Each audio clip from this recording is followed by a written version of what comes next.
টি-20 বিশ্বকাপের ফাইনালে মুখোমুখি হচ্ছে ভারত এবং দক্ষিণ আফ্রিকা। গত 50 ওভারের বিশ্বকাপে অস্ট্রেলিয়ার কাছে হারার পর ফের একবার আইসিসি ট্রফি জয়ের হাতছানি ভারতের সামনে। শুনে নেব ভারতের প্রাক্তন অধিনায়ক সৌরভ গাঙ্গুলি কি বলছেন এই বিশ্বকাপে ফাইনালে কতটা আশাবাদী তিনি ভারতকে জিতবে, ভালো খেলবে, বড় ফাইনাল খেলবে। রোহিত শর্মা আপনার অনেকটা কাছে। রোহিত শর্মাকে আপনি ভারতীয় দলের অধিনায়কের পদে এনেছেন, রোহিতের একটা বৃত্ত সম্পূর্ণ হওয়ার পথে। কি মনে হয় রোহিতের হাত ধরে কি সেই দীর্ঘদিনের খরা কাটবে? রোহিত কিন্তু আইপিএল এর ক্যাপ্টেন্সিতে ছিল, আশা করি কাটবে। এই তো 7 মাস আগেও ফাইনাল খেলবে। All the best. তো বলা যায় না, অল দ্য বেস্ট। শেষ প্রশ্ন মহারাজা, সেটা হলো গিয়ে বিরাট কোহলি ওপেনিং এ রান পাচ্ছে না, আপনার কি মনে হয় বিরাটের পজিশনে?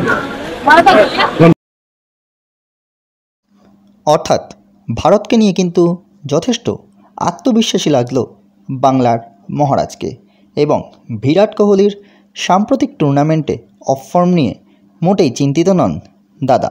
এখন দেখার খেলার ফলাফল কী হয়।